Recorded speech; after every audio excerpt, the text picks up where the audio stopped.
একটা খড়কুটা পড়ে, যখন এটার মধ্যে একটা তেলাপোকা পড়ে তখন বাসাটা লন্ডভন্ড হয়ে যায়। কথা বলেন ঠিক কিনা? ঠিক তেমনি ভাবে আল্লাহ জানিয়ে দিলেন, যারা কোরআনের বিরুদ্ধে কথা বলে, ইসলামের বিরুদ্ধে কথা বলে, দ্বীনের বিরুদ্ধে কথা বলে, আলেমদের বিরুদ্ধে কথা বলে, তাদের ষড়যন্ত্রটা হলো মাকড়সার জালের মতো। আল্লাহ জানিয়ে দিলেন ওয়া মাকারু ওয়া মাকারাল্লাহু ওয়াল্লাহু খায়রুল মাকিরিন।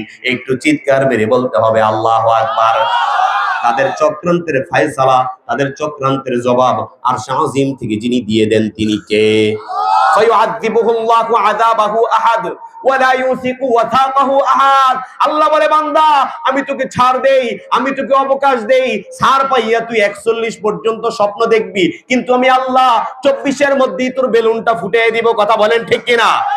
ছাড় পাইয়া তুমি মনে করবা সব তোমার, সব তোমার, সব তোমার, কিন্তু না না, কেউই তোমার না, তুমিও তোমার না। তুমি দুপুরের খাবার রান্না করবা, কিন্তু খাওয়ার মতো সুযোগটাও যিনি তোমাকে দিবেন না তিনি কে? আল্লাহ নব্য ফেরাউনকে, নব্য হামানকে, নব্য আবু জাহেলকে আল্লাহ রাব্বুল আলামিন সতর্ক করেন, এরে বান্দা খবরদার, খবরদার, আর ইসলামের বিরুদ্ধে কথা বলিও না, দ্বীনের বিরুদ্ধে কথা বলিও না, কোরআনের বিরুদ্ধে কথা বলিও না, ইসলামী আন্দোলনের বিরুদ্ধে কথা বলিও না, বাউল ফাউলের পক্ষ নিও না। আমি যে আল্লাহ 5 মাত্রার ভূমিকম্প দিয়েছি, সে আল্লাহ 9 মাত্রার ভূমিকম্প দেওয়ার ক্ষমতা আছে নাকি নাই?